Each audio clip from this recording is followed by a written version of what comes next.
우리 오늘 본문을 보면 예수님께서 사도행전에 이제 첫머리를 여는 말씀을 우리에게 주셨습니다.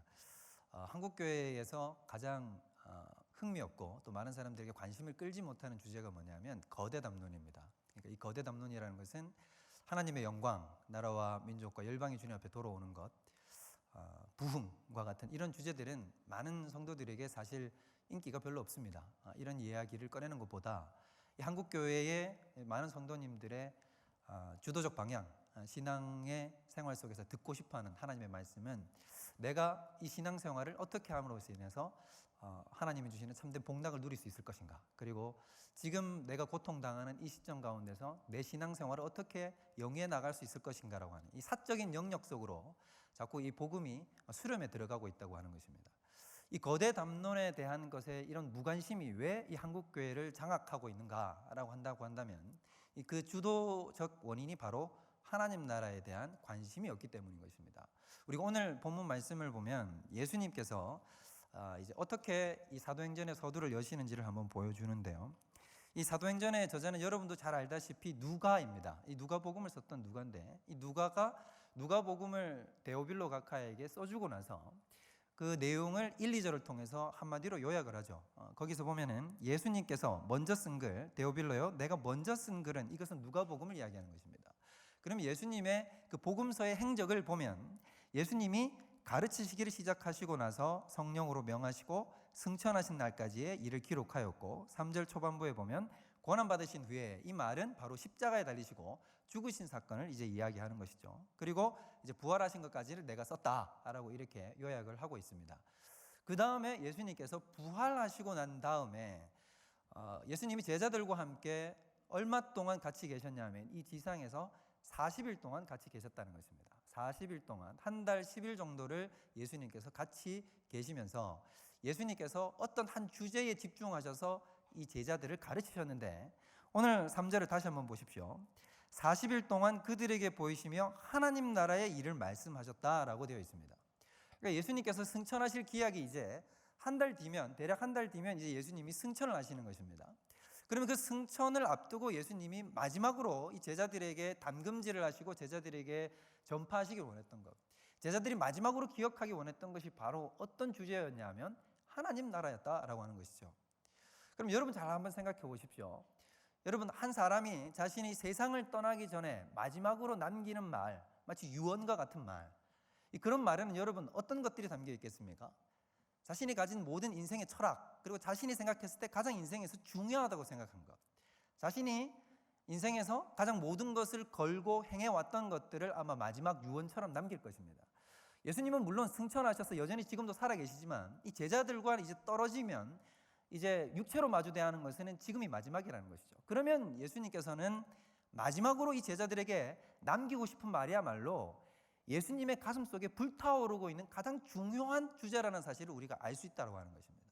그러니까 예수님의 가슴 속에 불타오르고 있던 가장 중요한 주제는 바로 무엇이냐면 하나님 나라라는 것입니다.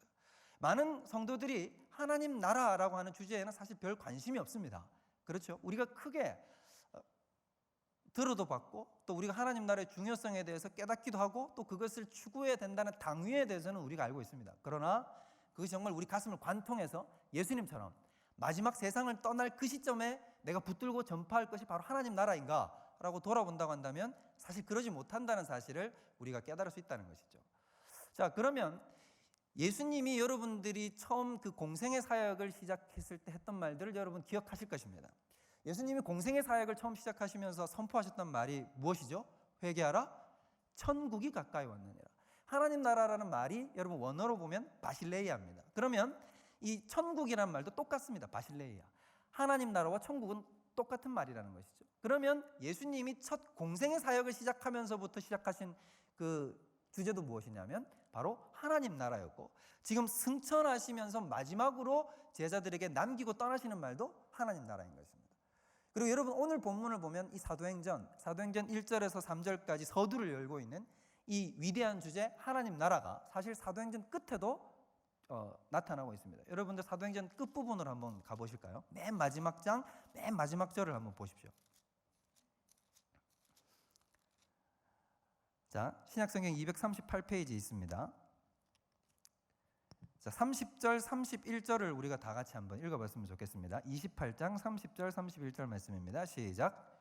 바울이 온 이태를 자기 셋집에 머물면서 자기에게 오는 사람을 다 영접하고 하나님의 나라를 전파하며 주 예수 그리스도에 관한 모든 것을 담대하게 거침없이 가르치더라. 자, 사도행전 서두에 보면 예수님께서 하나님 나라의 중요성을 제자들에게 설파하시면서 계속해서 강조하셨어요. 근데 이제 그 예수님의 하나님 나라의 비전을 사도 바울이 물려받아서 오늘 마지막 절에 보면은 하나님 나라를 전파했다는 기록이 나오고 있습니다. 즉 사도행전도 앞뒤로, 예수님의 생애도 앞뒤로 모두 다 무엇에 대해서 강조를 하고 있냐면 하나님 나라라고 하는 이 주제를 강조하고 있다라고 하는 것입니다. 자, 그러면 이토록 중요한 주제가 바로 하나님 나라인데 우리가 이 하나님 나라를 이제 어떻게 생각하냐면 많은 사람들이 하나님 나라 이러면 굉장히 이 모호하고 추상적이고 희뿌연 이런 관념적인 것으로 자꾸 생각을 합니다. 하나님 나라가 과연 무엇인가? 정말 우리 삶에 하나님께서 명하시는 그 하나님 나라라는 것은 과연 어떤 것인가? 라고 묻는다고 한다면 많은 사람들이 여기에 대해서 확실하고 적실한 대답을 하지 못한다는 것입니다. 그만큼 우리는 이렇게 흐릿한 관념을 가지고 있어요. 그러면 우리가 오늘 이 시간에 하나님 나라가 무엇인가에 대해서 확실히 한번 짚고 넘어가기를 우리가 원하는데 먼저 우리가 하나님 나라의 적극적 정의, 그러니까 즉 하나님 나라는 이것입니다 라고 하기 전에 우리가 오해하고 있는 하나님 나라가 아닌 것부터, 잘못된 관념들부터 한번 제거해 나가면서 우리가 적극적 정의를 한번 나아가 보도록 하겠습니다. 자, 우리가 누가복음 17장을 한번 찾아보겠습니다. 우리 중요한 본문들이니까 한번 찾아보도록 하죠. 누가복음 17장 한번 찾아보시겠습니다. 누가복음 17장 20절, 21절입니다. 자, 누가복음 17장 20절, 21절 우리 다 같이 한 목소리로 읽어보겠습니다. 시작. 하나님의 나라가 어느 때에 임하나이까 묻거늘 예수께서 대답하여 이르시되 하나님의 나라는 볼 수 있게 임하는 것이 아니요 또 여기 있다 저기 있다고도 못하리니 하나님의 나라는 너희 안에 있느니라 라고 얘기를 합니다. 자, 여러분 당시에 유대인들이 가장 크게 관심을 가지고 있던 것, 이스라엘 사람들이 가장 크게 관심을 가지고 있던 주제는 무엇이었냐면 하나님 나라였습니다. 하나님 나라. 이 유대인들이 생각하는, 특히 유대인들 가운데 율법의 최고의 준수자의 수호자라고 할 수 있는 이 바리새인들도 하나님 나라에 대한 아주 막대한 관심을 가지고 있었는데, 그래서 예수님에게 물어보는 거예요. 자기들의 가장 중요한 신학적 주제요 이스라엘의 소망이 바로 하나님 나라이기 때문에 예수님 그럼 예수님이 생각하기에 하나님 나라는 도대체 언제 옵니까? 라고 물은 겁니다. 자, 여기에 이제 예수님이 뭐라고 대답하셨냐면 하나님의 나라는 여기 있다 저기 있다 이렇게 얘기할 수 없다. 하나님의 나라는 너희의 마음속에 있다라고 이렇게 얘기하셨습니다.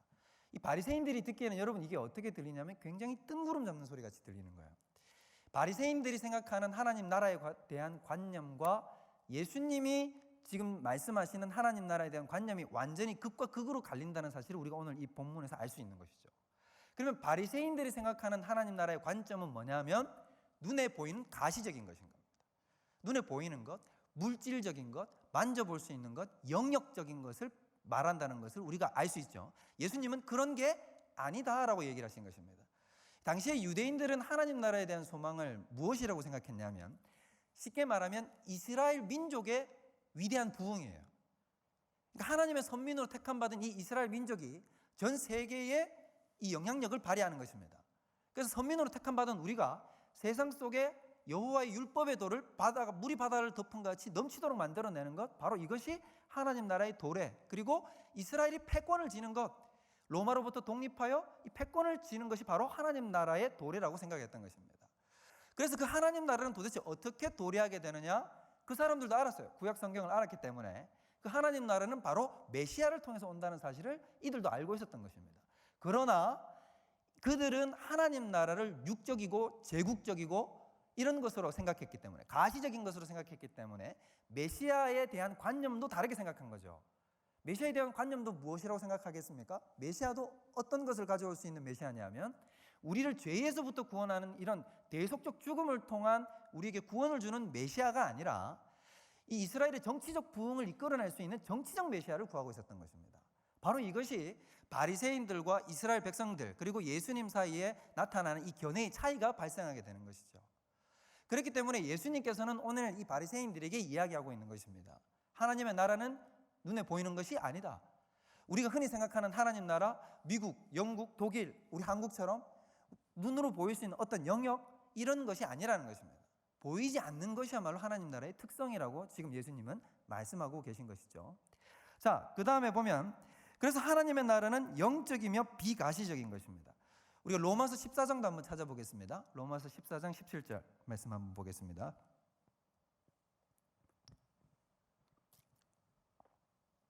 자, 로마서 14장 17절에도 우리 한 목소리로 한번 읽어보도록 하겠습니다. 시작. 하나님의 나라는 먹는 것과 마시는 것이 아니요 오직 성령 안에 있는 의와 평강과 희락이라 라고 얘기를 했습니다. 자, 여기 보면 이 오늘 로마서의 본문도 사실 하나님 나라에 대한 적극적 정의는 아니에요. 자, 여기 보면은 하나님의 나라는 먹는 것과 마시는 것이 아니다. 육체적이고 가시적인 것이 아니다. 물질적인 것이 아니다라고 하나님이 말씀하시고요. 중요한 단어가 뭐냐면 오직 성령이라는 것입니다. 오직 성령. 오직 성령. 이 뒤에 의와 평강과 희락이라는 것은 이 하나님의 나라가 임하게 되면 나타나게 되는 결과를 이야기하는 것입니다. 결과. 하나님의 나라가 우리 가운데 임하게 되면 나타나는 결과는 바로 의와 평강과 희락이라는 것이죠. 자, 그러면 하나님의 나라는 어떻게 임하는 것이냐면 바로 성령으로 임하는 것입니다. 성령으로 임하는 것. 영적인 나라가 바로 하나님의 나라다라는 아주 중요한 특질을 우리가 여기서 알 수가 있다라고 하는 것입니다. 여러분, 요한복음 3장에 보면 우리가 익히 잘 아는 한 사람이 등장을 합니다. 니고데모라는 사람이죠. 근데 여러분, 니고데모가 밤에 예수님을 왜 찾아왔을까요?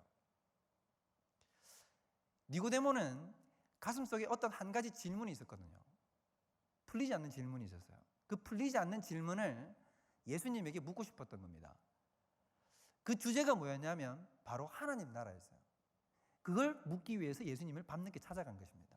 그는 바리새인이었고 흠잡을 것이 없는 이스라엘 사람 중에 한 사람이었음에도 불구하고 하나님 나라에 대한 이런 소망이 있는데 이것에 대한 풀리지 않는 궁금증이 있는 거죠.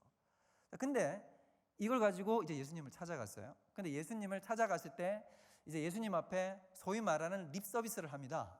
아, 예수님은 우리가 봤을 때 예수님 정말 하늘에서 하나님이 보내신 하나님의 사람입니다. 그렇지 않으면 이런 표적을 일으키지 못하세요. 막 이런 말을 합니다.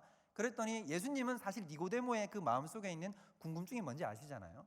그러니까 바로 거두절미 딱 잘라버리시고 내가 너에게 말하노니 진실로 진실로 말하노니 사람이 거듭나지 아니하면 하나님 나라에 들어갈 수 없느니라 라고 얘기를 해버리신단 말이에요. 그러니까 다시 태어나지 않으면 너 하나님 나라에 못 들어간다? 이렇게 얘기를 해버린 거예요. 그랬더니 당연히 육적이고 가시적이고 물질적인 형태, 이스라엘의 부흥을 꿈꾸는 형태의 하나님 나라에 대한 관념이 꽉 잡혀있는 이 니고데모가 갑자기 사람이 다시 태어나야 하나님 나라에 들어갈 수 있다고 얘기를 하니까 이게 갑자기 무슨 얘기인가 하고 정말 굉장히 생각이 어지럽게 되는 거죠. 그래서 그 뒤에 대화를 여러분들이 잘 아실 것입니다. 그래서 예수님께서 다시 덧붙여서 설명을 해주시는데 뭐라고 얘기를 하냐면 진실로 진실로 내게 이르노니 사람이 물과 성령으로 거듭나지 아니하면 하나님 나라에 들어갈 수 없느니라 라고 얘기를 하시죠. 그리고 내가 너에게 거듭난다 하는 말이 자꾸 이상하다고 너 여기지 마라. 육으로 난 것은 육이요 영으로 난 것은 영이다 라고 얘기를 하십니다. 즉 다시 얘기하면 하나님의 나라는 철저히 영적인 것이요 그리고 하나님 나라는 가시적인 것이 아니요 물질적인 것이 아니라 성령으로 거듭난 영혼들이 들어가는 바로 하나님의 지배적 공동체가 바로 하나님의 나라다라고 이렇게 선포를 해 주신 것이라는 것이죠. 자, 그러면 도대체 하나님의 나라의 적극적 정의는 무엇이냐라고 얘기를 하면 이건 바로 하나님의 다스림 그 자체가 바로 하나님의 나라인 것입니다. 다시 여러분 이것을 오늘 잘 기억하십시오. 이제 잃어버리시면 안 됩니다. 오늘의 핵심은 무엇이냐면 바로 하나님의 나라는 하나님이 다스리시는 것이 바로 하나님의 나라라는 것입니다. 어렵고 복잡하게 생각하실 것 하나도 없어요. 여러분 하나님이 다스리시고 통치하시고 지배하시면 바로 그것이 하나님 나라인 것입니다. 주권자가 하나님이시면 하나님 나라인 것입니다.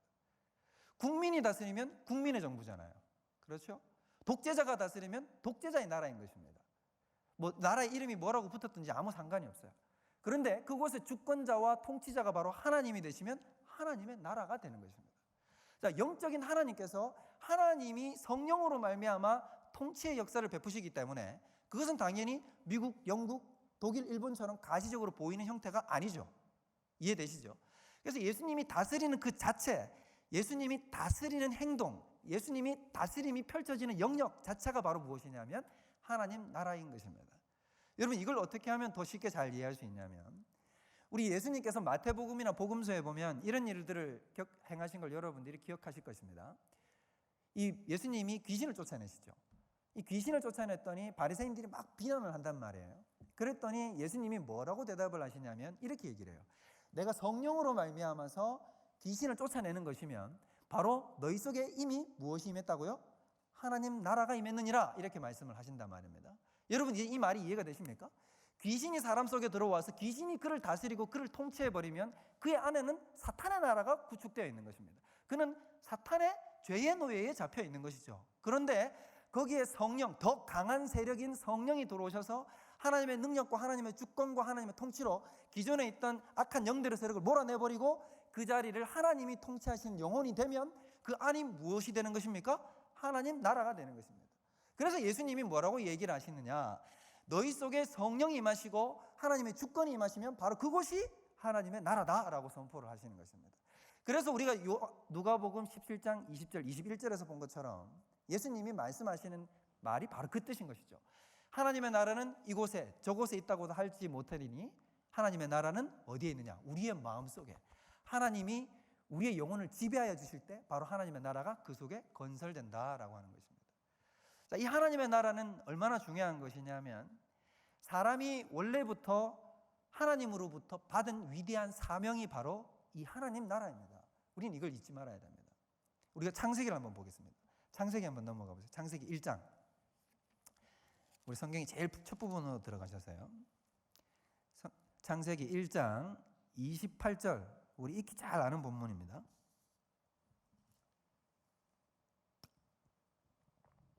자, 창세기 1장 28절 본문. 자, 우리 다 같이 한번, 이 장면은 바로 어떤 장면이냐면 하나님이 사람을 창조해 주시고 나서 이 명령을 해 주신 거예요. 사명을 주신 건데 바로 한번 읽어보겠습니다. 시작. 하나님이 그들에게 복을 주시며 하나님이 그들에게 이르시되 생육하고 번성하여 땅에 충만하라. 땅을 정복하라. 바다의 물고기와 하늘의 새와 땅에 움직이는 모든 생물을 다스리라 하시니라. 하나님이 모든 피조 세계를 다 지어놓고요, 이 지어놓은 피조 세계, 하나님이 만들어 놓은 이 위대한 세계 속에 하나님이 하나님의 형상을 따라 지음받은 인간을 세웠습니다. 그리고 그 인간에게 하나님이 주신 사명이 무엇이었냐면 너 이들을 다스려라 라고 얘기를 하셨습니다. 통치해라 라는 것이죠. 여러분, 이 말 속에는 무엇이 담겨 있을까요? 여러분, 혹시 이 윤리 시간에 배웠던 거 기억나십니까? 제가 고등학교 때 윤리 때 배웠던 게 지금도 기억이 나는데 뭐라고 배우냐면 이 세상의 사고방식은 지금 지구에 환경 오염이 일어나고 환경 파괴가 일어나는 것, 이건 서구의 기독교적 사관에서 나왔다는 겁니다. 그 기독교적 사관의 대표적인 건 뭐냐면 바로 오늘 읽었던 1장 28절, 환경을 어떤 조화와 함께 섞여 사는 이런 것의 대상으로 보는 것이 아니라 정복의 대상으로 봤다는 것이죠. 근데 여러분 잘 생각해 보세요. 아버지가 집을 잘 지어가지고 아들에게 주면서 너 이거 잘 사용해라, 너 이거 잘 다스려, 이렇게 얘기를 했으면 그 아들이 이 집을 마음대로 막 두들겨 부수라고 아버지가 주는 건가요? 아니잖아요. 관리를 잘해서 아름답게 가꾸라는 말 아니겠습니까? 그러니까 이거는 이 기독교의 본질적 사상을 제대로 이해를 하지 못하는 거죠. 하나님이 그러면 오늘 1장 28절을 통해서 가르쳐 주시는 내용은 뭐냐면 인간에게 주신 사명은 바로 이건 것입니다. 원래 이 세상의 피조 세계의 지배자, 통치자는 누구냐면 바로 난데 내가 너에게 이것을 준다. 이것을 주면서 뭐라고 얘기를 하냐면 다스리라는 얘기 속에는 무엇이 담겨 있는 것입니까? 마치 내가 이것을 다스리는 것처럼 너도 그렇게 다스려라 라는 것이죠. 그러니까 인간에게 주신 하나님의 사명은 뭐냐면 바로 우리가 하나님의 대리 통치자로서, 청지기로서 하나님이 세상을 다스리듯이 내가 그 뜻을 알아서 하나님의 뜻과 내 마음의 뜻이 하나로 일치되어 내가 세상 속에 나아가서 하나님의 뜻대로 세상을 다스리는 것이 바로 우리 인간에게 주어졌던 사명이라는 것입니다. 바로 이것을 다른 말로 뒤집으면 바로 우리가 하나님 나라를 이뤄가는 것이 우리의 사명이었다는 것이죠. 그리고 이것은 여러분 요한계시록에 가면 완벽하게 완성이 됩니다. 하나님 나라의 이 완성은 인간이 이 사명을 박차고 뛰어나가 버렸죠. 죄를 범함으로 말미암아서. 하나님 싫습니다. 저는 하나님 뜻대로 세상을 다스리는 거 상관없고요. 저는 제 마음대로 저를 다스리고 세상을 다스리고 제 마음대로 살겠습니다 라고 선포를 해버린 것이 결국 인간의 죄라는 것입니다. 그랬는데 하나님은 그럼에도 불구하고 이 모든 것을 완성시키시죠. 그 완성이 바로 요한계시록에 나오지 않습니까? 모든 열방과 모든 민족이 주님 앞에 나와서 찬양을 하는 그 모습. 여러분, 그것이야말로 바로 하나님 나라의 완성된 모습을 보여주는 것이라는 것이죠. 자, 그래서 이 하나님 나라가 우리에게 절실히 필요한데, 여러분, 우리의 삶 가운데 우리가 잊지 말아야 되는 것, 여러분, 우리가 많은 삶의 고통과 짐들을 짊어지고 살아가지 않습니까? 지금 오늘 이 예배 자리에 나오신 여러분들의 가슴과 심령 가운데도 지금 세상 가운데서 가지고 있던 많은 걱정과 근심거리들을 지금 이 자리에 예배의 자리까지 끌고 들어오신 분들이 많이 계실 거예요. 여러분, 인간이 질병에 시달리고 악이 세상에 팽배하고 전쟁과 기근과 환경의 파괴들이 일어나는 이 궁극적 이유가 무엇이라고 생각하십니까? 우리가 이렇게 불행하고 고통스러운 이유가 무엇일까요? 우리가 외롭고 슬퍼하고 눈물을 흘릴 수밖에 없는 이 고통의 바다와 같은 이 세상을 헤엄쳐 가야 하는 이유가 뭘까요, 도대체? 그 근본적 이유가 뭔지 아십니까, 여러분? 우리가 하나님의 나라를 잃어버렸기 때문입니다. 하나님의 다스림, 우리를 다스려 주시는 하나님의 다스림 속에서 우리가 이탈되었기 때문에. 여러분, 저에게 이 쌍둥이 아들이 있어요. 이름이 현준이, 현빈이에요. 요즘 4살이거든요. 미운 4살이라 그러잖아요. 말 지독하게 안 들어요. 그럼 이 말 지독하게 안 듣는 이 미운 4살, 자, 이제 가정을 한번 해보겠습니다. 너무 말을 안 듣는 이 현준이, 현빈이가 아빠가 꾸중을 하는데도 말을 안 들어요. 그래서 제가 화가 나서 어떻게 하냐면 이 녀석들을 지금 밖에 영하의 기온에 떨어져 가고 있는 저기에다가 현관문을 열고 너희들 이제 더 이상 내가 아빠 아들로 볼 수 없어. 그렇게 아빠 말 듣기 싫으면 이 집에서 나가 라고 쫓아버리는 겁니다. 여러분, 집 문 밖을 딱 나가는 순간 무엇이 기다리고 있습니까? 추위와 배고픔과 고통과 눈물이 기다리는 거예요. 여러분, 지금 잘 생각하세요.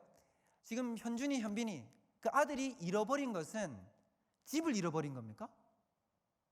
따뜻한 집을 잃어버린 건가요? 환경을 잃어버리고 음식을 잃어버린 것인가요? 그게 아니에요. 뭘 잃어버렸죠? 아버지의 다스림 영역에서 바깥으로 나와버린 하나님의 통치, 즉 아버지의 통치를 잃어버린 거예요. 그러니까 인간이 고통당하는 모든 고통의 근원 속에 있는 그 근저의 원인은 무엇이냐면 바로 우리가 하나님의 통치를 받지 못한다는 데 있다는 그것을 우리가 깨달아야 된다는 것입니다. 우리가 하나님의 지배가 우리 속에 들어오면, 바로 하나님의 통치가 우리 속에 들어오면 모든 문제는 자연스럽게 해결되게 되어 있는 것입니다. 여러분, 왜 천국에 배고픔이 없고 눈물이 없을까요? 다시 고통하는 게 없는 이유는 그것이 환경적으로 너무 완벽하기 때문이 아니라 바로 하나님이 다스리는 곳이기 때문인 것입니다. 여러분, 그 하나님의 나라가 우리 가운데 임한 줄로 믿습니다. 여러분 가운데 이미 임했어요. 이걸 우리가 잘 알지 못해요.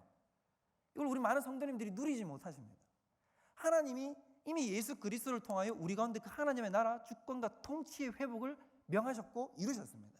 우린 그것을 누리면 되는데 우린 그걸 잘 누리지 못한다는 것입니다. 이게 우리의 문제예요. 자, 하나님의 나라가 그러면 이 땅 가운데 오기 위해서, 이 땅 가운데 임하기 위해서, 많은 하나님의 사람들에게 임하기 위해서 필요한 것은 무엇이냐면 해결되어야 할 지점이 있어요. 그게 바로 죄라는 것입니다. 자, 죄가 있는 영혼, 이 죄가 있는 사람 가운데는 하나님의 통치와 다스림이 있을 수가 없겠죠. 왜냐하면 간단히 생각하면 되는 겁니다. 죄라는 것은 무엇이냐면 하나님의 다스림을 거부해버리는 거거든요. 하나님 저 다스리는 거 저 싫습니다. 당신의 집에서 저는 벗어나겠습니다라는 것이 바로 죄의 속성이란 말이죠. 그러면 이 죄악된 마음을 가지고 있는 사람이 하나님의 다스림을 받으려고 하겠습니까? 절대로 받지 않으려고 합니다. 절대로 받지 않으려고 해요.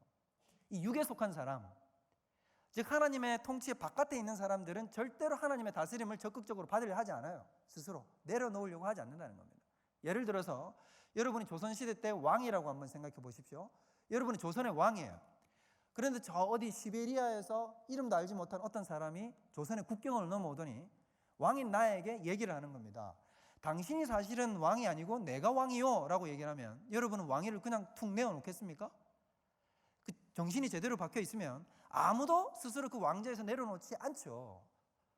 오히려 그 들어온 사람은 어떻게 하겠습니까? 핍박하거나 때려서 쫓아버리겠죠. 마찬가지라는 것입니다. 인간이 지금 자기 스스로 왕노릇을 하고 있는데 거기 하나님이 오셔서 너의 주인은 나다라고 선포한다고 해서 인간이 그 자리를 스스로 내려놓느냐? 단 한 사람도 절대로 스스로 내려놓을 수 있는 사람이 없습니다. 우리가 성경을 한번 찾아볼게요. 로마서를 한번 가보십시오. 로마서 8장.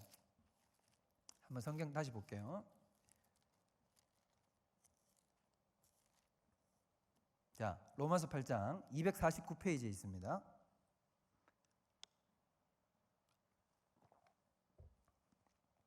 자, 로마서 8장을 한번 보시면 자, 7절, 8절 한번 읽어보겠습니다. 로마서 8장 7절, 8절 다 같이 시작.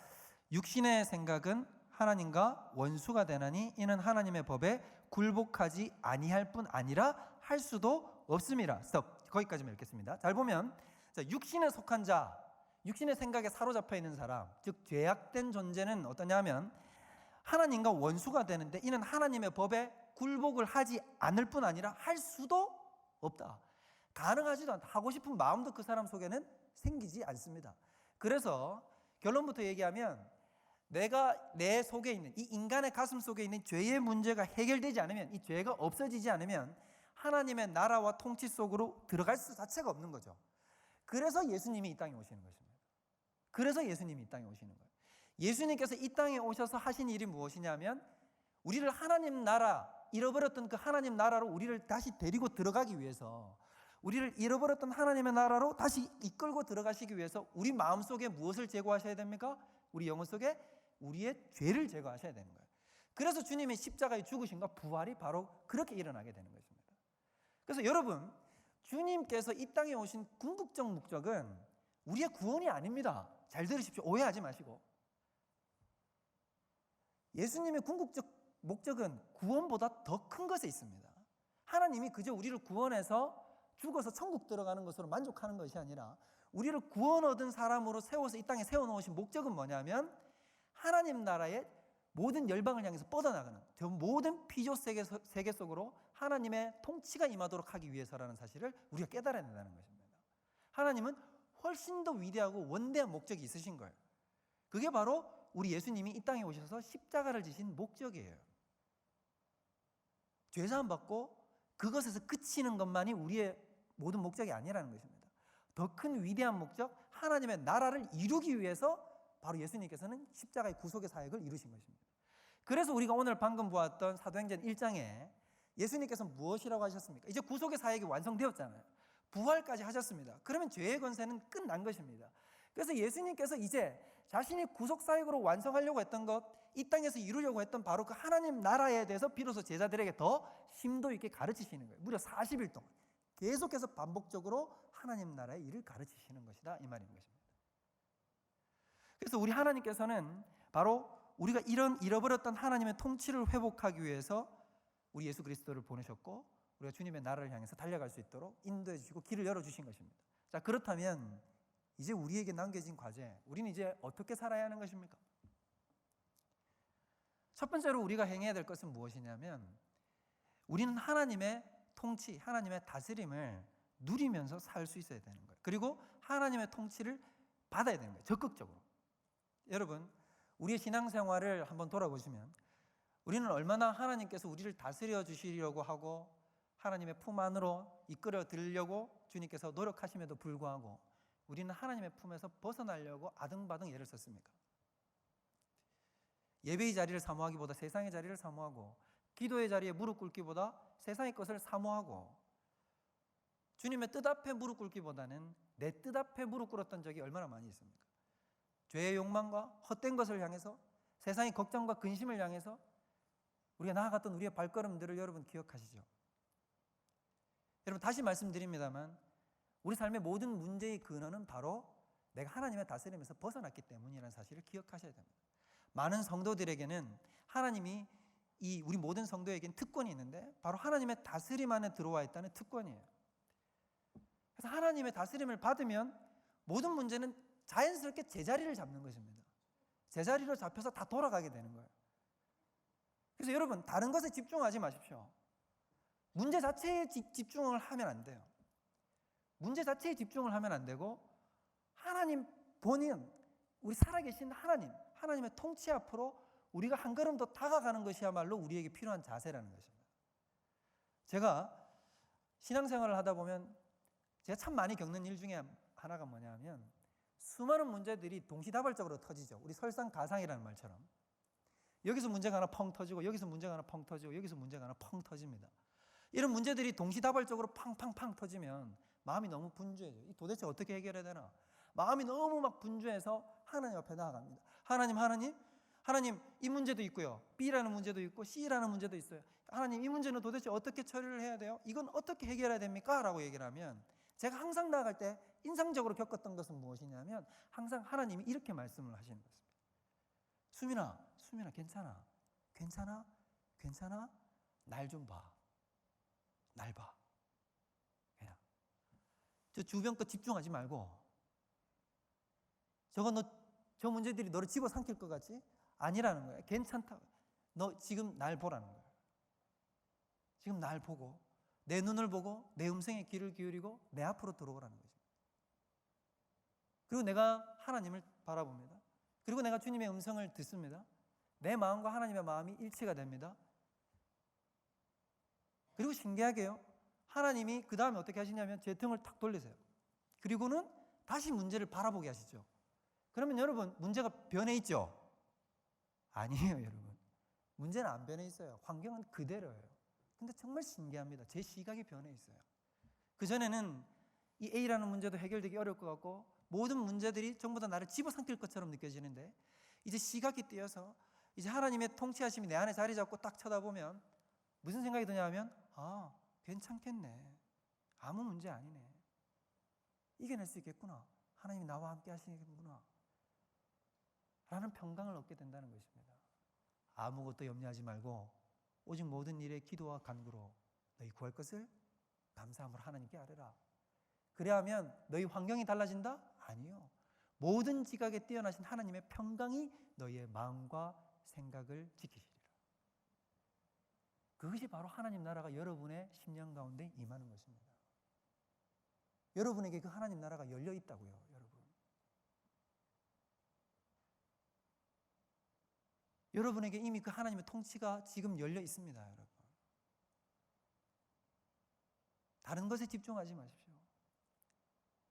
예수님과 한 배 탔지만 폭풍 후에 자신이 이성들을 잃어버렸던 제자들처럼 분주하지 마시고 눈을 들어서 저 폭풍을 보지 마시고 지금 나와 함께 계시는 예수님을 바라보십시오. 그분이 나와 함께 이 한 배에 타고 있습니다. 이 배를 지배하시는 선장은 누구시냐면 예수 그리스도이십니다. 그분의 나라가 지금 내 가운데 임해 있습니다. 침몰하지 않습니다. 여러분의 머리카락 하나가 땅에 떨어지는 것도 하나님의 뜻이 아니면 떨어지지 않습니다. 칼빈은 이런 얘기를 했습니다. 빗방울 하나도 하나님의 허락하심이 없으면 떨어지지 않는다. 이 땅에 떨어지지 않는다는 것입니다. 하나님이 여러분의 일거수일투족을 완전히 지배하고 계시다는 사실을 믿으시기 바랍니다.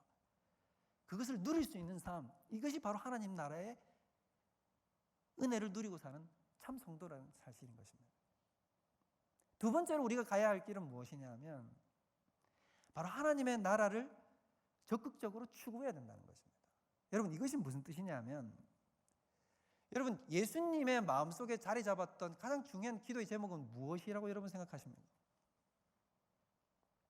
여러분 기도라는 것은 거짓말을 못하죠. 여러분도 잘 아실 것입니다. 기도의 수준은 곧 그 사람의 수준입니다. 이게 무슨 뜻이냐면 절대로 그 사람의 수준을 뛰어넘는 기도는 그 사람 속에서 나올 수가 없습니다. 그죠? 내 수준이 이 정도밖에 안 되면 내 기도는 딱 이 정도 수준인 것입니다. 내가 이만큼이면 내 기도의 수준도 딱 이만큼인 거예요. 절대로 나의 역량을 뛰어넘는 기도를 하지 못해요. 내가 관심 영역 바깥에 있는 것들을 기도하지 못한다는 것입니다. 설교도 마찬가지예요, 여러분. 설교자의 수준이 딱 이만큼이면 이 정도 수준밖에 설교를 못해요. 앞에서 미끄러지는 입술로 청산유수처럼 말을 떠들 수는 있지만 그 속에는 능력이 안 나타나는 거죠. 왜냐하면 그 사람의 전체적 수준이 이 정도밖에 안 되기 때문에. 거짓말을 못하는 것입니다. 신앙은 그렇습니다, 여러분. 예수님의 기도는 무엇이었냐면 예수님이 가르쳐 주신 기도가 무엇이었습니까? 주기도문이었죠. 여러분 한번 외워보세요. 처음에 뭐죠? 하늘에 계신 우리 아버지요, 이름이 거룩히 여김을 받으시오며 나라의 임하옵시오며 뜻이 하늘에서 이루어진 것 같이 땅에서도 이루어지게 하여 주시옵소서라는 것이 예수님의 기도의 간구의 제목이었어요. 많은 사람들이 주기도문을 오해해요. 처음에 몇 가지의 기도 제목은 우리 하나님 아버지를 위한 기도의 제목, 그 다음 그 밑에 있는 양식을 주옵소서 밑에부터는 바로 우리의 기도의 제목이라고 생각합니다. 그래서 이걸 마치 뭐라고 자꾸 해석을 많이 하냐면, 마땅히 기도할 때는 하나님의 것을 먼저 기도하고 그 다음 우리 걸 구해야 된다는 식으로 많이 해석을 합니다. 여러분, 근데 이거는 굉장히 위험한 해석이에요. 여러분, 감히 피조물이 이럴 수 있습니까? 피조물이 창조주를 향해서 이렇게 얘기를, 하나님, 제가 하나님께 먼저 중요하죠. 제게 먼저 뭐 중요하겠습니까? 제가 통 크게 하나님 거 먼저 간구해 드릴게요. 하나님 거 먼저 제가 기도해 드릴게요. 그리고 제가 기도하겠습니다. 여러분, 이게 무슨 태도죠? 굉장히 교만하고 건방진 태도 아니겠습니까? 그리고 이렇게 이분법적으로 이 기도를 두 개로 갈라뜨리는 것의 위험성은 뭐냐 하면, 사실 방점이 어디 찍혀 있는 겁니까? 그러면 앞에 거에 찍혀 있는 것일까요? 뒤에 거에 찍혀 있는 것일까요? 뒤에 거에 찍혀 있는 것이죠. 내가 뒤에 내 거 구하고 싶은데 이거 당장 딱 처음에 구하는 것보다는 예의상 뭐부터 구해줘야 된다? 하나님 거부터 먼저 구해줘야 된다는 이런 식인 거예요. 여러분, 이건 굉장히 위험한 해석이라는 거예요. 예수님이 그런 식으로 우리에게 주기도문을 가르쳐 주신 것이 아니라는 것입니다. 예수님은 지금 이 얘기를 하시는 것이에요. 주기도문이라는 것은 다름 아니라 예수님의 기도였던 것입니다. 그러면 그 예수님의 기도, 여러분 누구나 마찬가지잖아요. 가장 중요한 기도 제목이 언제 등장을 합니까? 몇 번째에 등장을 하죠? 가장 급박한 기도 제목일수록 가장 첫 번째에 나오지 않습니까? 지금 내 아들이 죽어가고 있는데 제가 다른 거 구하겠습니까? 아버지, 내 아들 살려주세요 먼저 나오는 거죠.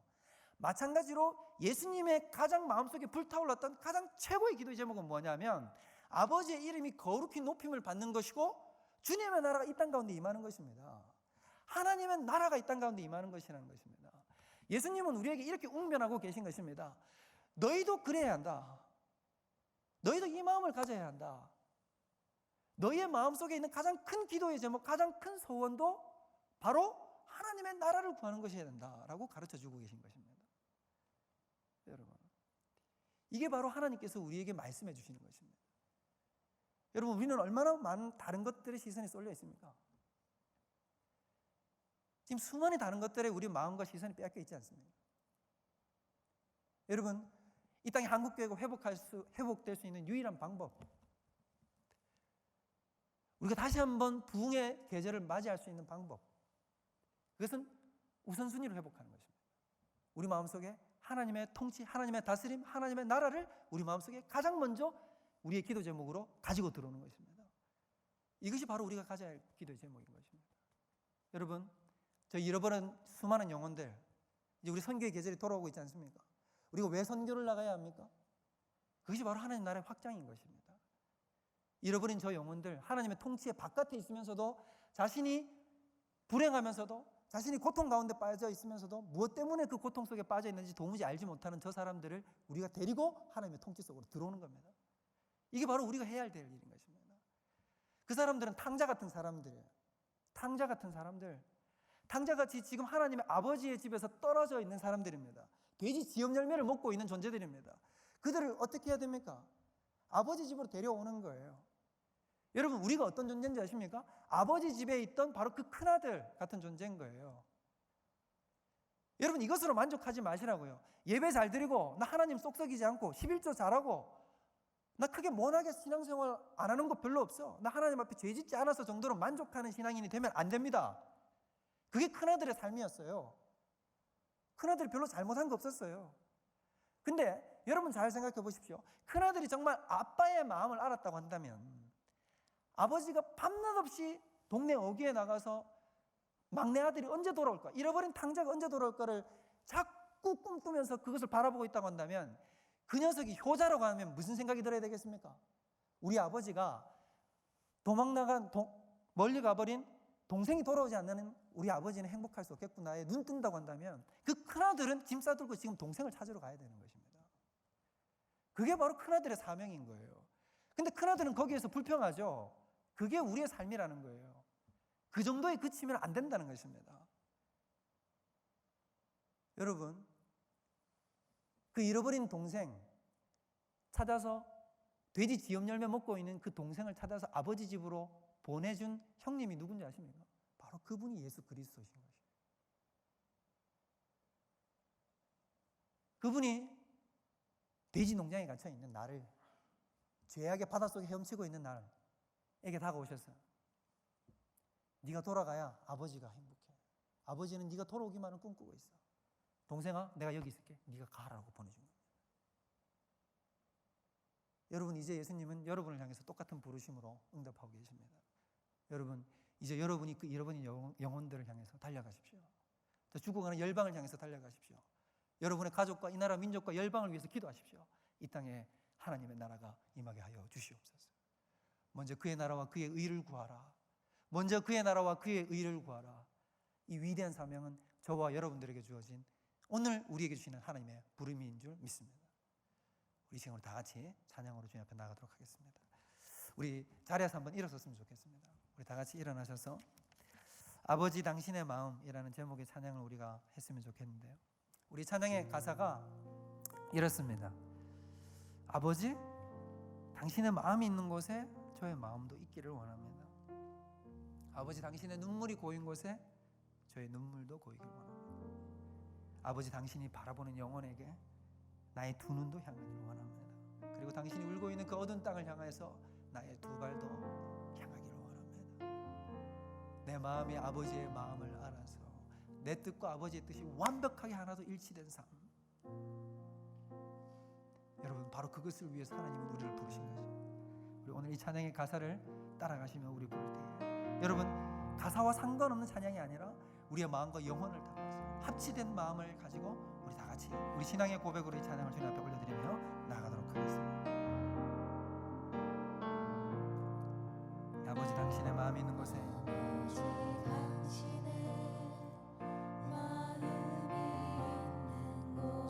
나의 마음이 있기를 원해.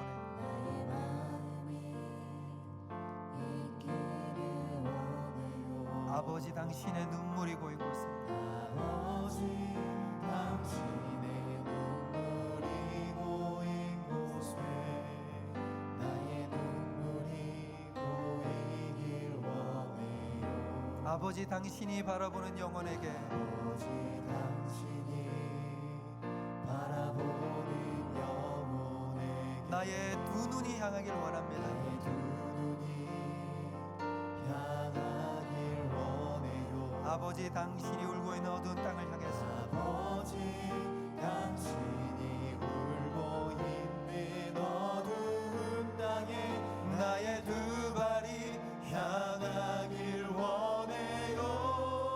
나의 마음이 아버지의 마음 알아. 내 모든 뜻 아버지의 뜻이 될 수 있기를. 나의 온 몸이 아버지의 마음 알아. 내 모든 삶 당신의 삶 되기를. 우리 처음부터 다 한 번 더 찬양합니다. 아버지, 당신의 마음이 있는 곳에 나의 마음이 있기를 원합니다. 마음이 있기를 원해. 나의 눈물이 고인 곳에 당신의 눈물도 함께 있기를 원합니다. 아버지, 당신의 눈물이 고인 곳에 나의 눈물이 고이길 원해요. 하나님, 당신이 바라보는 영혼들이 있습니다. 아버지, 그 잃어버린 영혼들을 향해서 저의 영혼도 가기를 원합니다. 바라보는 영혼에게 나의 두 눈이 향하길 원해요. 아버지, 당신이 울고 있는 어두운 땅에 나의 두 발이 향하길 원해요. 나의 마음이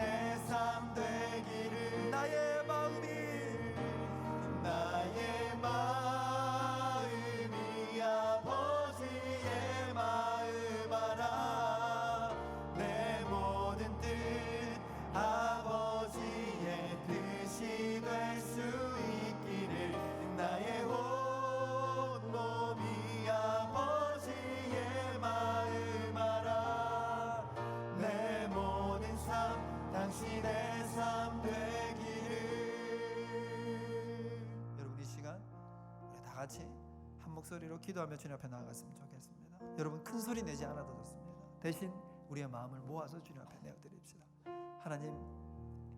하나님의 나라를 향해서 저 잃어버린 영혼, 그 탕자와 같았던 나, 돼지 쥐염 열매 속에 죄악 속에 갇혀서 죽어가고 있던 나를 향해서 나를 찾으러 오신 우리 구주 예수 그리스도, 아버지의 통치와 아버지의 다스림에서 벗어나 있어서 모든 고통과 환난 가운데 눈물을 흘릴 수밖에 없었던 나를 향해 달려오셨던 예수님, 그는 하나님의 근본 본체이시나 동등됨을 취할 것으로 여기지 아니하시고 도리어 자기를 비워 종의 형체를 가지사 죽기까지 복종하셨으니 곧 십자가에 죽으심이라. 아버지, 이제 내가 그 마음을 갖기를 원합니다.